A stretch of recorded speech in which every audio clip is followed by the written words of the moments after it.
Olá a todos, me chamo João Victor Dias Gomes, aluno do Instituto Federal Tocantins, curso de Engenharia Civil. Estou aqui para apresentar um trabalho cujo a matéria é Saneamento Básico 1, cujo tema é doença de veiculações hídricas. Nossa docente Adriana Monteiro, e eu vou falar sobre especificamente de filariose e tricuríase. Então vamos lá comentar um pouco, compartilhar um pouco do que eu aprendi sobre esses dois elementos, sobre esses dois camaradas. Bom, a filariose é uma doença causada por uma infecção parasitária crônica transmitida por mosquito. A infecção crônica ela pode levar ao inchaço das extremidades, hidroceles e massas testiculares, a segunda maior causa de deformidade permanente e incapacidade, ou seja, pessoas hipertentes. Ela fica atrás somente da hanseníase. Então, esse camaradinha, chamado filariose, é o segundo maior responsável por pessoas hipertensas em todo o mundo. Pessoas incapacitadas, pessoas com deformidades permanentes, já que é uma doença crônica, Então, bom, como eu já disse, a filariose ela é uma infecção parasitária crônica, vindo de um parasita e tendo o fator crônico por uma vez que uma pessoa é contaminada, ela leva essa doença, ela leva essas consequências por anos, ou até mesmo décadas, ou até mesmo a vida toda, Ela é transmitida pela picada de um mosquito, E ela também é responsável pela doença causada que se chama elefantíase, Ou seja, essa doença ela é conhecida como elefantíase, a causa dessa doença. A elefantíase ela é o nome popular da filariose linfática em seu estado crônico mais grave, ou seja, o ápice dessa doença é chamado de elefantíase, que se caracteriza pelo inchaço extremo, endurecimento da pele e dos tecidos de uma parte do corpo, como seios, perna, braços e testículos, como eu já havia dito aqui também. Esse nome ele vem e faz referência ao aspecto da pele, a aparência, a textura, já que se torna uma pele espersa e áspera. E com essa aparência ela lembra da pele de um elefante, então por isso do nome elefantíase. Vamos ver mais para frente imagens para que possamos entender melhor como é que fica uma vez que uma pessoa é contaminada por este parasita. E vamos um adendo aqui sobre o impacto global que a filariose ela nos traz. Como eu havia dito, a filariose ela é a segunda maior causa de deformidade permanente e incapacidade do mundo, atrás apenas da hanseníase. Então isso é um impacto que deve bastante atenção, que deve bastante cuidado, tanto das pessoas, tanto de nós, tanto das autoridades e governo, já que afeta a qualidade, a saúde de vida de milhões de pessoas, porque quando a gente fala que é a segunda maior do mundo, então é algo a se tratar, é algo a se pensar e é algo a se abrir os olhos. Bom, a sua relação com a água, qual é? Bom, a relação da filariose com a água ela é indireta, já que a conexão com a água se dá através do seu vetor, o mosquito Culex quinquefaciatus. Esse mosquito ele se reproduz em água parada, muitas vezes poluída, como valas, esgoto e fossas. E, bom, portanto, a água ela serve como local de reprodução para o mosquito que transmite a doença. Nada mais do que isso, a sua relação com a água é na sua produção, é na sua existência ao mundo, Muito comum, como, por exemplo, Aedes aegypti, mosquito da dengue. Então, é algo que a gente já está bastante familiarizado a ouvir, de não deixar água parada, de ter um saneamento básico ok.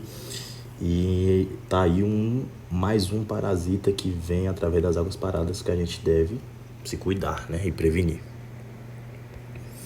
Bom, a sua forma de contágio, como eu havia dito, é através exclusivamente pela picada de um mosquito, A imagem ao lado mostra, a forma, Ela não é transmitida pelo contato de pessoa com pessoa, Então, você precisa se preocupar, nós devemos nos preocupar apenas de não deixar a água parada para que o mosquito não nos contamine, não se contamine e passe para nós. Então, a sua forma de contágio exclusivamente por picada de um mosquito infectado. Aí tá os hematomas que eu havia dito, a primeira imagem dividida em 4. A primeira tem uma mulher, com seus seios inchados, o segundo homem com seus testículos inchados, como já havia dito, assim, a imagem do meio, as pernas, a terceira imagem também as pernas. Então podemos ver como é forte a imagem, de uma pessoa que uma vez é infectada e por ser uma doença crônica, nós devemos imaginar que a pessoa uma vez que é contaminada, digamos que para sempre, né? Então é de bastante cuidado, né? É de bastante impacto a gente ver essas imagens, imaginar caso fosse a gente, né? Então devemos prestar muita atenção, né? Referente a este parasita, para que não possamos sofrer com ele. Bom, tratamento, né? Há tratamento. As estratégias de intervenções adotadas no país nos últimos 50 anos, elas se caracterizam por ações dirigidas e identificadas a tratamentos dos doentes, sem considerar o contexto social, né, de desigualdade, obviamente, em que os indivíduos estão inseridos, tendo demonstrado limitada eficácia, né, ou seja, a sua eficácia do tratamento ela é limitada, não é algo que traz a cura de fato, já que não temos vacina para esse tipo de parasita, esse tipo de doença, e o seu tratamento ele é limitado, né? Não há muito o que se fazer a não ser aliviar a dor, por exemplo, né? E complexidade dos fatores envolvidos. Albuquerque, 1993. E, bom, essas imagens diz bem, né?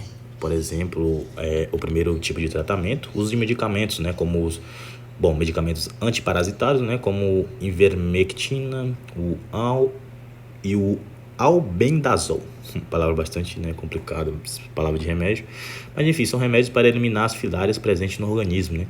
Também temos tipo de tratamento como terapia e compressão para reduzir o inchaço, ou seja, massagem, né, como está na segunda imagem, e repouso e cuidado, né, com sintomas, obviamente, né, qualquer tipo de doença tem que haver repouso, tem que haver cuidado.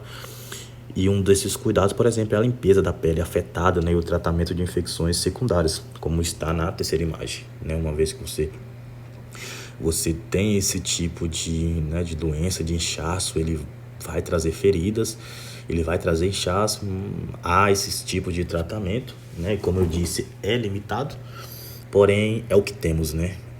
Para algo, por isso que eu disse que é algo tão sério. Bom, é isso, a tricoríase. Então vamos falar um pouco sobre este outro camaradinha, né? É uma doença parasitária também, causada pelo Euminto trichiura. É bastante comum, né, encontrá-las nos países em desenvolvimento e muitas vezes associadas em outras verminoses em indivíduos poliparasitados. No Brasil, os estados com maior prevalência são das regiões norte e nordeste. Olha aí, né? Norte, né? Já estamos no norte, então vai ser importante a gente entender um pouco melhor de como se trata a tricoríase, né? Quais são os seus sintomas, né? Como prevenir, enfim. Aqui temos um pouco, né, sobre a relação que tem essa doença com a água, né? Aspecto.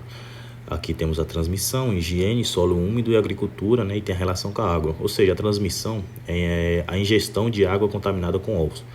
Então, único e exclusivamente você contém essa doença através de ingestão de... Aqui diz de água, né? Mas, enfim, pode ser outras coisas também. Mas, enfim, de água contaminada com ovos, né? E o higiene, falta de água, né? Que impede de lavar as mãos e alimentos, solo úmido, ajuda no desenvolvimento dos ovos, agricultura, irrigação com esgoto pode contaminar alimentos. Então, aqui temos algumas coisas que, né, a relação com a água pode ajudar com esse parasita, né? Então, exclusivamente você vai contaminar essa doença através de ingestão de coisas contaminadas. Perfeitamente. Bom, aqui, como já estava dizendo, né? Temos aqui a forma de contágio, né? Um ciclo vicioso, né? Um ciclo infinito, digamos assim, que tem do 1 ao 4, né? Os ovos são liberados nas fezes, ficam depositados nos solos, podem grudar e contaminar os alimentos. Os ovos são ingeridos com os alimentos. Aí o 5, os ovos chocam e liberam larvas dentro do intestino. E as larvas entram nas fezes adultas, liberam novos ovos e assim repete todo o ciclo. Então, qual é o fator principal? Qual é o principal da gente tirar desse ciclo? É exclusivamente na hora de você ingerir algo, né? Tem que ser algo limpo, tem que ser algo bem lavado, bem higiênico, né? Quando ouvíamos nossa mãe dizer, não come essa maçã sem antes lavar, lava a mão antes de comer, justamente para evitar esse tipo de problema, né?